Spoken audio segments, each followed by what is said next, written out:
सच बताओ तेरे पेट में किसका पाप पल रहा है? भाई ने बाल पकड़ते हुए। वे 2 दिन पहले ही लंदन से आए थे। मैंने उन्हें बताया ये पाप नहीं, भाभी ने ज़बरदस्ती मेरी शादी अपने पागल रिश्तेदार से करवाई थी जो एक हादसे में मर गया। उसका बच्चा मेरे पेट में है। और भाभी साफ मुकर गई। बोली ये झूठ बोल रही है। भाई ने मुझ पर बिल्कुल भी विश्वास न किया और मुझे बहुत मारा, घर से निकाल दिया।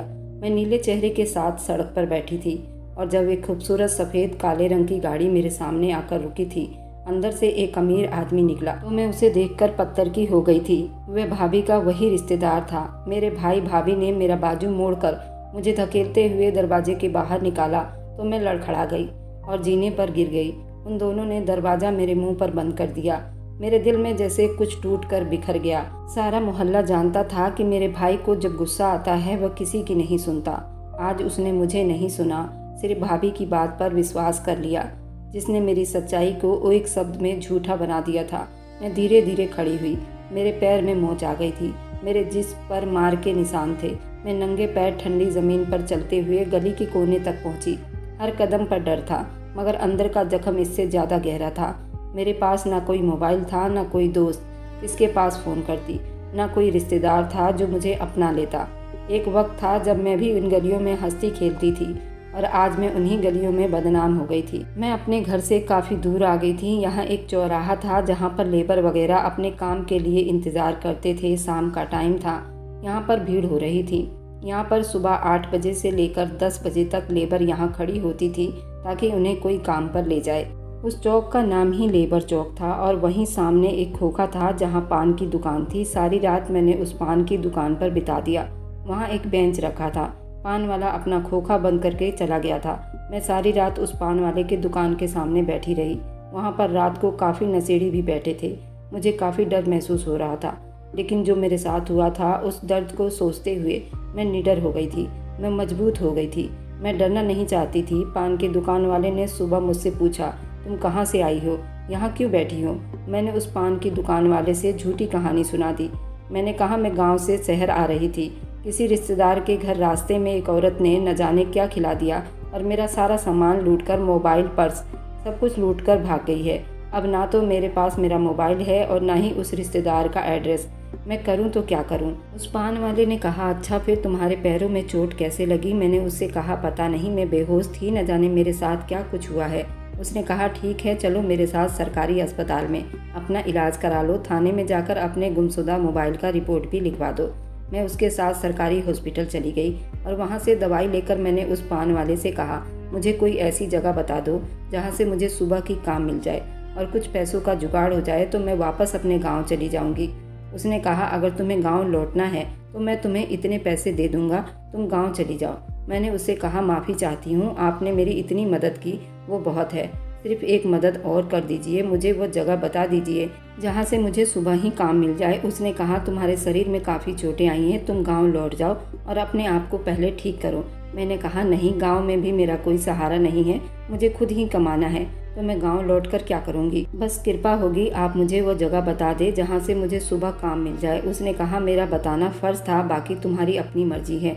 उसने कहा कि हमारे दुकान के आगे जो चौक है वहीं पर जाकर आप बैठ जाओ, तुम्हें जो भी काम आता है वहीं पर बैठ जाओ, वहाँ से किसी को जो भी ज़रूरत होगी तो तुम्हें बुलाकर ले जाएगा।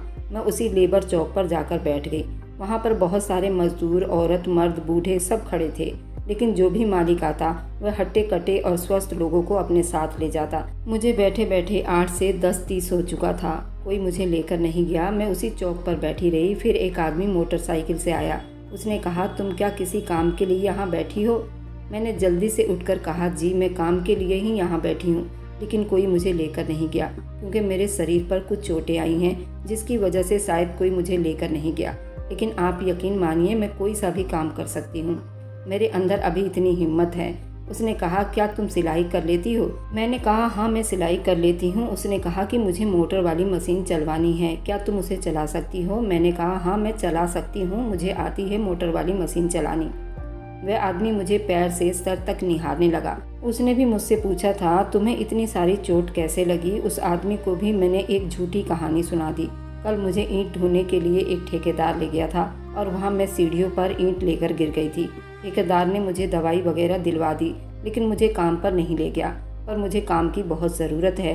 वह आदमी कहने लगा, कोई बात नहीं, चलो मेरे साथ। मैं उसके मोटरसाइकिल पर पीछे बैठ गई। मुझे डर भी लग रहा था, न जाने ये आदमी मुझे क्या काम करवाने वाला है। लेकिन जब मैं उसके फैक्ट्री में पहुंची तो वाकई वहाँ पर बहुत सारी सिलाई मशीन लगी हुई थी और उस पर बहुत सारे कारीगर काम कर रहे थे। उसने मुझे एक मशीन पर बिठा दिया और कहा कि तुम्हें इन 41 पीसों में लास्टिक लगानी है। अगर ये लगा दोगी तो मैं तुम्हें और काम दूंगा, जिस काम के लिए मैं तुम्हें लेकर आया हूँ। मेरे पैरों में चोट लगी थी, दर्द तो मुझे बहुत हो रहा था, लेकिन मेरी मजबूरी थी और मैं हिम्मत नहीं हारना चाहती थी। मैंने वो काम स्टार्ट कर दिया। मैंने सिलाई का कोर्स किया हुआ था जब मेरे माँ बाप जिंदा थे। उनके मरने के बाद भाभी ने मुझे घर में बिठा दिया तो मुझे सिलाई करने में कोई दिक्कत नहीं आई। मैंने वह सारे पीस सिलाई कर दिए। उनमें थोड़ी बहुत सफाई की कमी थी, पर मेरी स्पीड बहुत थी, जिसकी वजह से मुझे कई दिन वही रिपीट करनी थी। मैंने उस आदमी से रिक्वेस्ट की थी, क्या मुझे यहाँ कोई रहने की जगह मिल जाएगी? उसने कहा कि ठीक है, मैं बंदोबस्त करता हूँ। तुम काम में बहुत तेज हो, तुम्हारा काम मुझे पसंद आया है। उसने फैक्ट्री के लेबर वाले कमरे में मुझे एक कमरा दे दिया। उस मालिक ने कहा, क्या तुम और लेबरों के साथ रह सकती हो, क्योंकि रूम एक है और उसमें 3 लेबर पहले से रहते हैं। मैंने कहा, बस मुझे जगह चाहिए, मुझे किसी से कोई मतलब नहीं है। उस रूम में 3 आदमी थे जो अपना खाना पीना सब बनाया करते थे। मालिक ने मुझे उनसे मिलवाया और कहा, तुम्हें इसी रूम में रहना है और उनके साथ ही खाने पीने का इंतजाम कर लेना। आपस में तय कर लेना किसको क्या करना है। मैंने उस मालिक का बहुत बहुत धन्यवाद किया और उस दिन से मैं काम पर लग गई।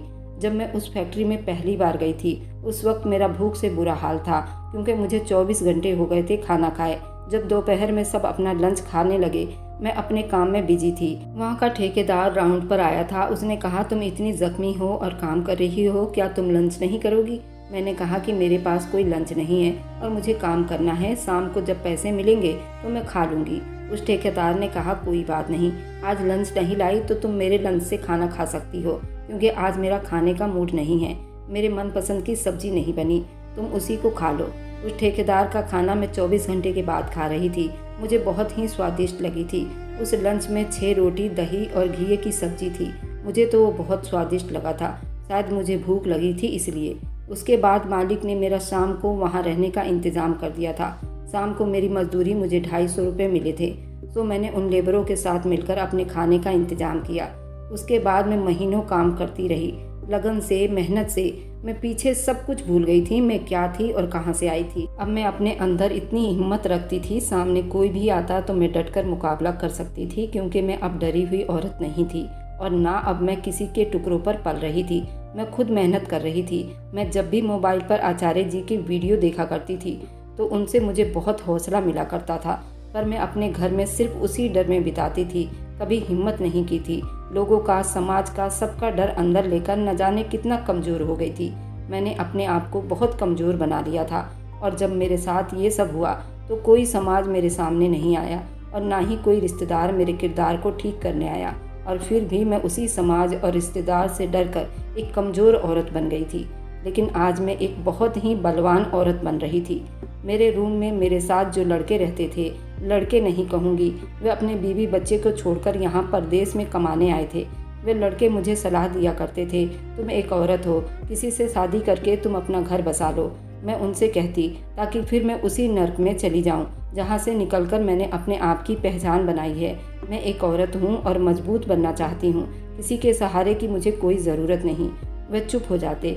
वह कहते, न जाने तुम कौन सी दुनिया से आई हो, अगर जीवन है तो इसमें साथी की ज़रूरत तो ज़रूर पड़ती है। मैं उनसे कहती, क्या मैं तुम्हारे साथ हूँ, तुम मेरे साथी नहीं हो? वह कहते, ऐसे साथी को साथी नहीं कहा करते, क्योंकि हमारा खुद का परिवार है, मेरी पत्नी है, मेरे बच्चे हैं, तुम्हारा भी खुद का परिवार होना चाहिए। मैं कहती, नहीं, मुझे अब किसी बंधन में नहीं बंधना। ये सिर्फ एक बंधन है जिसमें इंसान एक दूसरे पर हुक्म चलाता है और जो मजबूत होता है कमज़ोर पर शोषण करता है। जैसे पति कमा रहा है, घर चला रहा है, तो वो अपनी पत्नी पर हुक्म चलाता है, और अगर पत्नी मजबूत है तो वो पति पर चलाती है। तो मुझे ऐसे बंधन में बिल्कुल भी नहीं बंधना। मैं अकेली ठीक हूँ, मैं अकेली जीकर दिखाऊंगी। अकेला जीना किसे कहते हैं? वे लोग कहते, तुम प्रेग्नेंट हो, इस बच्चे को बाप की ज़रूरत पड़ेगी। मैं कहती, नहीं, मैं सिंगल मदर हूँ और इस बच्चे को भी मैं पाल कर दिखाऊंगी। मुझे फ़िलहाल किसी की ज़रूरत नहीं, अपनी सलाह अपने पास रखें। इसी तरह अब मेरा 9वां महीना चल रहा था। मैं हॉस्पिटल में अपना प्रॉपर चेकअप भी करवा रही थी। मालिक मेरे काम से बहुत खुश था। महीने का मुझे 15,000 रुपये मिलते थे। नाइट वगैरह करती तो महीने का 20,000 तक पहुंच जाता था और मेरे लिए इतना अभी काफ़ी था। जब मेरा डिलीवरी का टाइम नज़दीक था तो मैं दिन रात काम करती थी ताकि मुझे 3 महीने की प्रॉपर छुट्टी मिल जाए और मालिक ने मेरी बहुत मदद की थी। मैंने मालिक से बात की, मेरी डिलीवरी नज़दीक है, मुझे एक अलग रूम की व्यवस्था कर दो। मालिक ने कहा ठीक है, मैं तुम्हारे लिए एक कमरे का फ्लैट देखता हूँ। मालिक ने जल्द ही मेरा एक अलग रूम का व्यवस्था कर दिया। डॉक्टर के हिसाब से मेरे डिलीवरी में 15 दिन का टाइम था। सरकारी अस्पताल में जहाँ से मैं अपना इलाज करा रही थी वहाँ सबको पता था मैं एक सिंगल मदर हूँ और मैं अपने बच्चे को खुद संभालूंगी। मैं पूरा 9 महीने डॉक्टर के निगरानी में थी। मुझे डर था कहीं इस बच्चे के पिता की तरह मेरा बच्चा न हो जाए, क्योंकि उसकी दिमागी हालत ठीक नहीं थी। उसने मुझे प्रेग्नेंट भी कर दिया था। खुद न जाने कहाँ गायब हो गया था, मर गया था या एक्सीडेंट हो गया था, किसी को कुछ पता नहीं था। जिससे मेरी शादी हुई थी उसका नाम सोहेल था। उसके नाम से 2 प्लॉट थे। उसके मम्मी पापा के हाल ही में एक्सीडेंट में मृत्यु हो गई थी। सोहेल बिल्कुल अकेला रह गया था। वो बचपन से शायद ऐसा ही था। उसका इलाज चल रहा था और मेरी भाभी ने उसके प्लॉट के चक्कर में ही मेरी शादी उससे करवा दी थी और भाई के आने पर उन्होंने मुझे ही बदनाम कर दिया। मेरी भाभी का कैरेक्टर ठीक नहीं था। वह सिर्फ अपनी खूबसूरती को निखारने के लिए न जाने कितने पैसे अपने ऊपर खर्च करती थी। भाई पैसे भेजता था, वह पैसे भी और बाहर दोस्तों के साथ घूमने फिरने पार्टी करने में सारे पैसे डुबो देती थी, क्योंकि उन्हें अपनी खूबसूरती दिखानी थी। कोई मेहनत थोड़ी करनी थी जो उनको पैसों पर दया आती। छल कपट से पैसे हासिल किया करती थी। मेरे साथ उन्होंने इतना बड़ा धोखा किया था। मेरी शादी ज़बरदस्ती सोहेल से करा दी थी। उसका प्लाट भी हड़प कर लिया था। न जाने वह कहाँ गायब हुआ, कुछ पता नहीं था। और भाई को जब पता चली तो उसने बिना जाने समझे मुझे घर से निकाल दिया। पर अब मैं एक मजबूत औरत थी। मैं खूबसूरत औरत नहीं बनना चाहती थी। भगवान ने मेरी शकल सूरत बहुत अच्छी दी थी। मैं उसे कोमल नहीं बनाना चाहती थी। मैं एक इंसान बनना चाहती थी। तो मैंने उस दिन से ये सब अपने दिमाग और ख्याल से उतार दिया कि मैं एक औरत हूँ, कमज़ोर हूँ। मैंने उस दिन से ठान लिया कि मैं एक मजबूत औरत बनूंगी। अपने अंदर इतनी हिम्मत रखूंगी, सामने वाले की उठती गंदी नज़र को पहचानकर मुंह तोड़ जवाब दे सकूंगी। और मैं जैसा सोच रही थी वैसा ही बन रही थी। मैं सच में एक मजबूत औरत बन रही थी। मेरी मेहनत और लगन ने मुझे और मजबूत बना दिया। मैं अब किसी के आगे रोती नहीं थी। मैं औरत हूँ, मजबूर हूँ। मेरे साथ ये सब हो गया। मैंने अपने पीछे बीते हुए पल का सब कुछ भुला दिया था। आगे बढ़ना चाहती थी। औरत जब तक कोमल कोमल बनती रहेगी उसके साथ लोग इसी तरह का व्यवहार करते रहेंगे। उस कोमल चीज़ को लोग इसी तरह मसलते रहेंगे और उस कोमल जीव को मसलने के लिए कोई बाहर से नहीं आता। खुद उसके अपने घर के लोग होते हैं, खुद उसके माता पिता होते हैं, खुद उसका पति होता है जो उसका जीवन साथी होता है। इसी जीवन साथी के आड़ में न जाने औरतों पर कितना शोषण होता है और औरत खुद ही नहीं समझ पाती। उसे तो बस कोमल बनना है, सुंदर बनना है। तो फिर समाज में ये शोषण तो अनिवार्य है। आचार्य जी की मैं बहुत बड़ी फ़ैन हूँ। उनके मोटिवेशनल बातों ने मुझे बहुत हिम्मत दिया। पर एक बात जो उनकी बदलनी पड़ेगी, जो औरतों को कहते हैं झाड़ू पोछा लगाती हो, बर्तन धोती हो, पर ये तो हमारे जीवन शैली का हिस्सा है।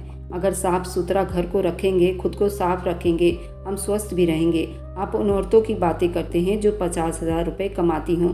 वो औरतें अपने झाड़ू बर्तन पोछे के लिए नौकर रख सकती हैं और मुझ जैसी औरत उसको तो अपने काम खुद करने पड़ेंगे। और अपना काम करने में कोई बुराई नहीं है। काम तुम्हारे जीवन का हिस्सा है। झाड़ू, कपड़ा, बर्तन पोछा, साफ सफाई, ये तो इंसान जब तक जिंदा रहेगा उसको ये करना ही पड़ेगा।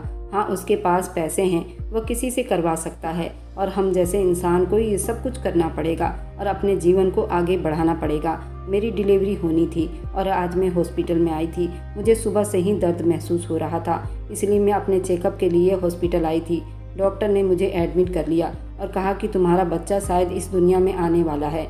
डॉक्टर को पहले से ही पता था कि मैं एक सिंगल मदर हूँ। मैंने अस्पताल के नर्स से बात की। मैंने कहा कि मेरे पास एक लड़की या कोई इंसान चाहिए जो मेरे और मेरे बच्चे का 2-3 दिन तक ख्याल रखते।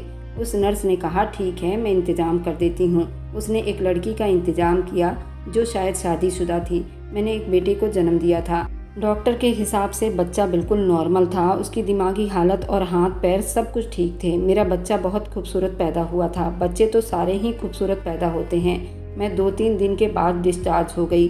अपने क्वार्टर में आ गई। 3 महीने की मालिक ने मुझे छुट्टी दी हुई थी। 3 महीने के अंदर मुझे किसी लड़के या लड़की का इंतज़ाम करना था जो मेरे जॉब पर जाने के बाद मेरे बच्चे का देखभाल करती, और मेरी नौकरी 12 घंटे की थी।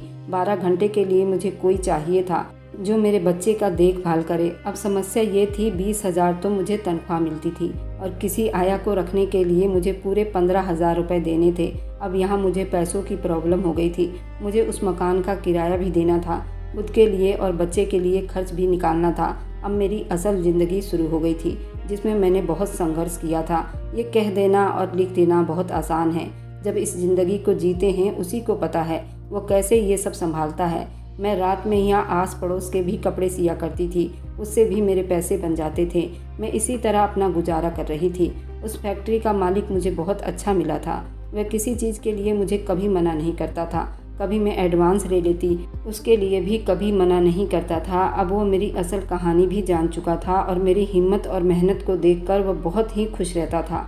वो कहता था, दीपा तुम्हारी जैसी लड़की अगर इस भारत में पैदा होने लगे, भारत बहुत तरक्की करने वाला है। लेकिन अफसोस ऐसा होगा नहीं। भारत की 5 से 10% लड़कियां ही अपनी मजबूरी या किसी कारण वे इतनी मजबूत बनती है। बाकी लड़कियां मजबूरी में भी होती हैं, लेकिन अपनी कोमलता और सुंदरता की वजह से गलत रास्ते पर निकल पड़ती हैं।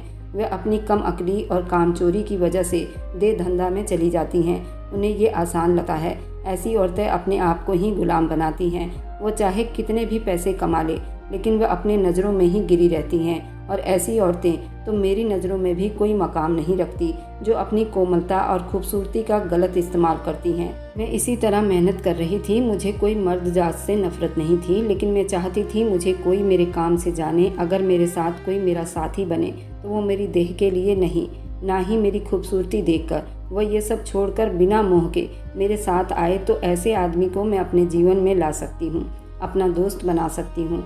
इसी तरह मेरा बच्चा अब 2 साल का हो गया था। मेरे सामने वाले फ्लोर में 3 कमरों का एक फ्लैट था। उसमें एक आदमी रहता था। शायद वह अकेला रहता था। मैं तो सुबह काम पर जाती थी और रात को ही अपने घर में घुसती थी। मेरे साथ ही वह आदमी भी निकलता था और हमारे फैक्ट्री के सामने वाले फैक्ट्री में काम करता था। किसी ऊंची पोस्ट पर था।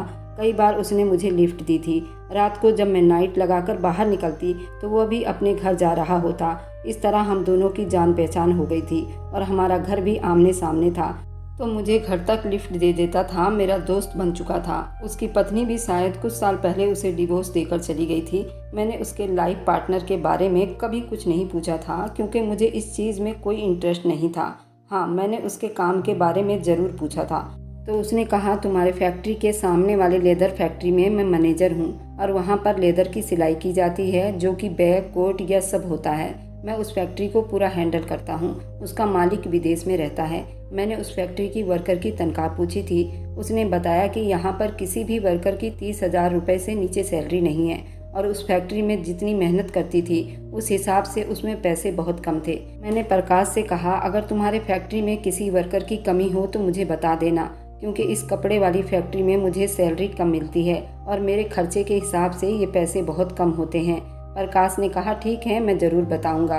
प्रकाश ने 2-3 महीने के बाद बताया कि उसके फैक्ट्री में एक वर्कर की सीट खाली है, तुम चाहो तो वहां पर काम कर सकती हो। मैंने अपने फैक्ट्री मालिक से बात की थी। वह एक बहुत अच्छा इंसान था। उसने मेरी बहुत मदद की थी। उसने कहा कि ठीक है, तुम जा सकती हो। मैं तुम्हें तुम्हारा एक्सपीरियंस लेटर भी दे दूंगा। मैंने पिछले 5 सालों से वहाँ पर काम कर रही थी। अब मेरा बेटा भी 4 साल का हो गया था। मैंने उसका एडमिशन प्ले स्कूल में करवा दिया था। जहाँ मैं काम करती थी वहीं सामने ही एक स्कूल था, उसी में मैंने उसका एडमिशन करवा दिया था। इसी तरह मेरी ज़िंदगी चल रही थी। प्रकाश भी मेरा बहुत अच्छा दोस्त बन गया था। मैंने अपनी पिछली ज़िंदगी के बारे में प्रकाश से बात की थी। उसने मेरी बहुत सराहना की थी और कहा, अगर भारत में ऐसी औरतें होने लगे तो हमारा देश बहुत आगे जाएगा। अगर हर औरत अपनी खूबसूरती और कोमलता को छोड़कर अपनी बुद्धि और हिम्मत से काम करे तो इस देश की तरक्की कभी पीछे नहीं रहेगी। प्रकाश और मेरे विचार काफ़ी मेल खाते थे। प्रकाश मेरे बच्चे को स्कूल से लेकर आ जाया करता था। मैंने अपने बेटे का नाम दीपक रखा था। प्रकाश और उसकी बहुत अच्छी दोस्ती हो गई थी। प्रकाश ने एक दिन मुझसे कहा, तुम एक बहुत ही मजबूत और हिम्मत वाली लड़की हो। अगर कोई लड़का तुमसे शादी करना चाहे तो तुम क्या करोगी? मैंने कहा, हाँ मैं करूँगी, लेकिन उसको ना ही मेरे शरीर से मोह होना चाहिए, और ना ही मेरी कोमलता या खूबसूरती की वजह से मुझसे शादी करे, तो मैं ऐसे आदमी से बिल्कुल भी शादी नहीं करना चाहूँगी। प्रकाश ने कहा, पर तुम ऐसी दिखती ही नहीं हो कि कोई तुम्हें नाजुक और खूबसूरत समझे।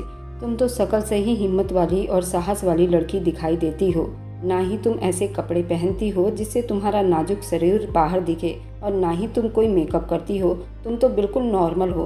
प्रकाश ने कहा, तुम मुझे ऐसे ही पसंद हो, क्या तुम मेरे साथ शादी करोगी? मैंने प्रकाश से कहा, मैं तुम्हें जितना जानती हूँ तुम वैसे तो नहीं हो, लेकिन अगर शादी करने के बाद तुमने उस नज़र से मुझे देखा तो मैं तुम्हें छोड़ने में देरी नहीं लगाऊंगी। जो मेरे शरीर और मेरी नाजुकी से मोहब्बत करे, मैं उसे कभी नहीं अपना सकती। उस दिन मैंने और प्रकाश ने मंदिर में जाकर शादी कर ली थी। मैंने प्रकाश के पहली पत्नी के बारे में उससे पूछा था। उसने कहा कि मेरी पहली शादी मेरे माता पिता ने करवाई थी। मैंने अपने माता पिता के कहने पर यह शादी कर ली थी। ये मेरी बहुत बड़ी गलती थी। मैं इस गलती को मानता हूँ। मेरी और उसकी पसंद और उसकी सोच काफ़ी अलग थी। उसके मम्मी पापा पैसे वाले थे। उसने घर का काम करना सीखा ही नहीं था। ना ही उसे खाना बनाने आता था, और ना ही वह ज़्यादा पढ़ी लिखी थी, और ना ही कोई हुनर था। उसको सिर्फ एक चीज़ आती थी, वह बहुत अच्छा मेकअप करती थी। उसको कपड़े बहुत वल्गर पहनने होते थे, जिसमें उसका आधा शरीर बाहर दिखे, लोगों को अपनी तरफ खींचे। मुझे उसके कपड़ों से कोई प्रॉब्लम नहीं थी। उसका शरीर था, उसको पसंद थी। उसको हर चीज़ के लिए नौकर चाहिए था, और फिर वो चाहती थी मैं उसकी तारीफ़ करूं। वो बहुत सुंदर है, बहुत गुणवंती है, वो बहुत मेहनती है। तो मुझे उसकी ये बात बिल्कुल समझ में नहीं आती थी, और मैं इसके खिलाफ था। वह सुंदर थी, उसका फिगर अच्छा था, या मैं उस टाइप का इंसान नहीं था। मुझे मेहनती औरतें या आदमी बहुत अच्छे लगते हैं, जो मेहनत करें, फिर उसको पैसे की हर चीज़ की कीमत के बारे में पता होती है। फालतू खर्च कभी नहीं कर सकता, और जो मेहनत करना जानता ही नहीं, उसको फालतू खर्च कैसे समझ में आएगा। उस वक्त मैं मैनेजर भी नहीं था। मेरी सैलरी भी इतनी अच्छी नहीं थी कि मैं उसके सारे शौक़ पूरा करता। मैंने उससे कहा कि तुम अपनी पढ़ाई कर सकती हो। उसने कहा कि नहीं, मेरा मन नहीं करता पढ़ाई करने का। वो मुझसे लड़ाई करने लगी थी। बात बात पर कहती, तुम्हें अपनी खूबसूरत पत्नी की कदर नहीं है। भगवान ने तुम्हें इतनी सुंदर पत्नी दी है, बजाय उसकी तारीफ करने की, उसके नखरे उठाने की, तुम बहुत कंजूसपना दिखाते हो। मैंने कभी उस पर हाथ नहीं उठाया, और ना ही मैंने उसके मर्जी के बिना कभी उसके साथ शारीरिक संबंध बनाई। उसको घूमने फिरने का बहुत शौक था। मेरे पास इतने पैसे नहीं थे कि मैं उसके शौक़ पूरे करता। मैं 12 घंटे काम करके थक जाता था। उसको रोमांटिक आदमी चाहिए था। 12 घंटे ऐसी तैसी करवाने के बाद क्या रोमांस रह जाता है? शरीर टूटकर बेहाल हो जाता है। मैं आराम करना चाहता था। मैंने कभी ऐसी इच्छा नहीं की कि वो मेरी सेवा करे। फिर भी आए दिन उसे मुझसे बहुत शिकायतें होती। एक दिन उसने कहा, मैं तुम्हारे साथ नहीं रहना चाहती, और घर छोड़कर चली गई। और फिर वहाँ जाकर उसने मुझ पर इल्ज़ाम लगाया कि मैं उसके खर्च नहीं उठा पाता, और उसने मुझसे डिवोर्स मांगी। मुझे भी उसके साथ नहीं रहना था, तो मैंने उसे डिवोर्स दे दिया। मेरे माँ बाप की भी डेंगू का बुखार होने की वजह से मृत्यु हो गई थी। 1 हफ्ते के अंदर अंदर वे दोनों भगवान को प्यारे हो गए थे। उसने कभी मेरे माँ बाप की भी कोई काम न किया। वो कहती थी मैं अपने घर में कोई काम नहीं करती थी। मेरी मम्मी कभी उससे कुछ भी काम नहीं कराती थी।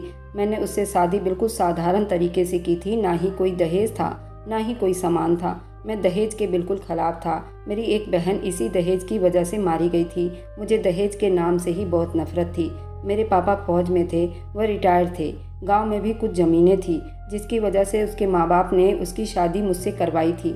माँ बाप भी तो अपनी बेटी के लिए यही देखते हैं कि दौलत हो, नौकरी वाला हो, ताकि उनकी नाजुक बेटी को कोई कमी ना हो। नौकरी वो कर नहीं सकती थी, क्योंकि उसने पढ़ाई भी नहीं की थी। नखरे इतने होते कि मैं खाना नहीं बनाऊंगी, कपड़े नहीं धोऊंगी, मुझे सबके लिए नौकर चाहिए। तो भाई, इतने पैसे हर किसी के पास नहीं होते वह हर चीज़ के लिए नौकर रखे और तुम्हारी नाजुक शरीर और खूबसूरती को निहारता रहे। अगर लड़की ज़्यादा पढ़ी लिखी नहीं है तो उसको घर के काम करने में कोई बुराई नहीं होनी चाहिए, क्योंकि काम तो तुम्हारे जीवन का हिस्सा है और इसे तुम्हें हर हाल में करना है। इसी वजह से नंदिता से मेरी डिवोर्स हुई थी। मुझे प्रकाश की एक एक बात पसंद आई थी। वह गलत नहीं कह रहा था। आजकल की लड़कियां मेहनत करना बिल्कुल भी नहीं चाहती। इसलिए मैं कहती हूँ, आचार्य जी की बात ऐसी लड़कियों पर लागू नहीं होता। घर का काम करना कोई बुराई नहीं है। अगर साथ में तुम्हारा पार्टनर कमा रहा है और तुम्हें कुछ भी नहीं आता तो तुम घर का काम कर ही सकती हो। मुझे इसमें कोई बुराई नज़र नहीं आती। प्रकाश ने और मैंने शादी कर लिया था, बिना मोह के, बिना कोई खर्च के, बिना कोई शोर किए। मैंने प्रकाश से कहा था, प्रकाश मैं तुम्हारे साथ ज़रूर रहूँगी, लेकिन मैं अभी अपना क्वार्टर खाली नहीं करूँगी। जब तक मुझे पूरा विश्वास ना हो जाता कि तुम मेरे सोच के हिसाब से सही साबित होते हो या नहीं। मैं भी अपना जॉब इसी तरह करती रहूँगी। और प्रकाश बिल्कुल भी ना बदला, एक दोस्त की तरह रहा।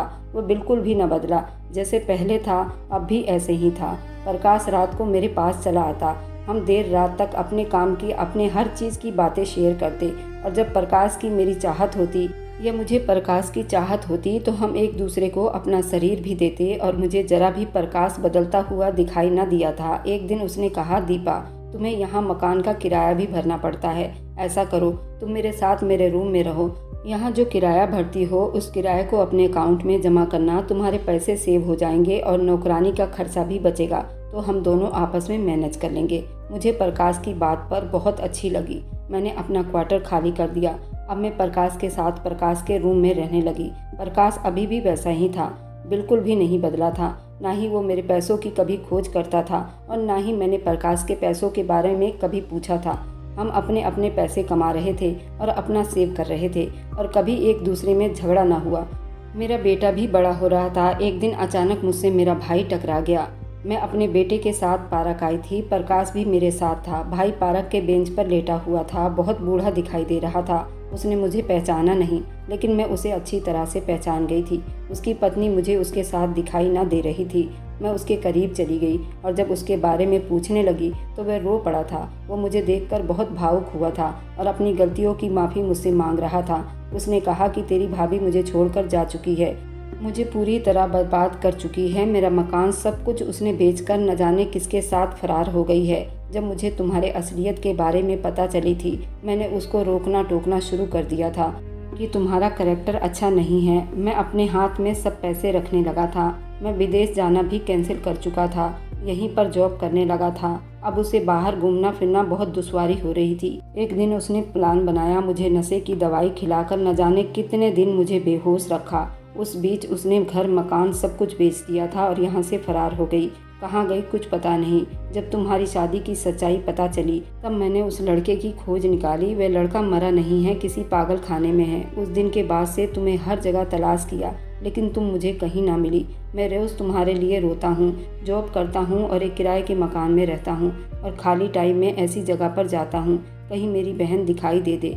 आज तुम मुझे मिल गई हो। मैंने अपने भाई को अपनी पूरी कहानी सुनाई। वो बहुत खुश हुए थे और मुझ पर गर्व करने लगे थे। रो कर कहने लगे, दुनिया की हर बेटी तुम्हारी तरह हो, तुमने बिल्कुल सही रास्ता चुना। उस दिन के बाद मैं भाई को घर लेकर आई थी। प्रकाश भी मेरे साथ था। भाई मेरे बेटे को देखकर उसे बहुत प्यार करने लगा। उसने कहा कि भगवान की कृपा है, तुम्हारा बेटा तुम्हारे पति जैसा पागल नहीं, वह अभी भी पागल खाने में है। तुमने अपने जीवन का जो भी फैसला लिया है वह बहुत ही अच्छा और बहुत ही सराहनीय है। इसलिए तुम्हारी कहानी उस हर एक औरत तक पहुंचनी चाहिए। क्या पता तुम्हारी हिम्मत से और औरतों को हिम्मत मिले और अपनी सही दिशा में चल पड़े। इसलिए आज मैंने अपनी आप बीती कहानी HD सच्ची कहानियाँ को दी। उनकी कहानियाँ सच पर आधारित होती है, इसलिए मैंने अपनी आप बीती कहानी इनको दी है। आशा करती हूँ आपको ये कहानी पसंद आई होगी।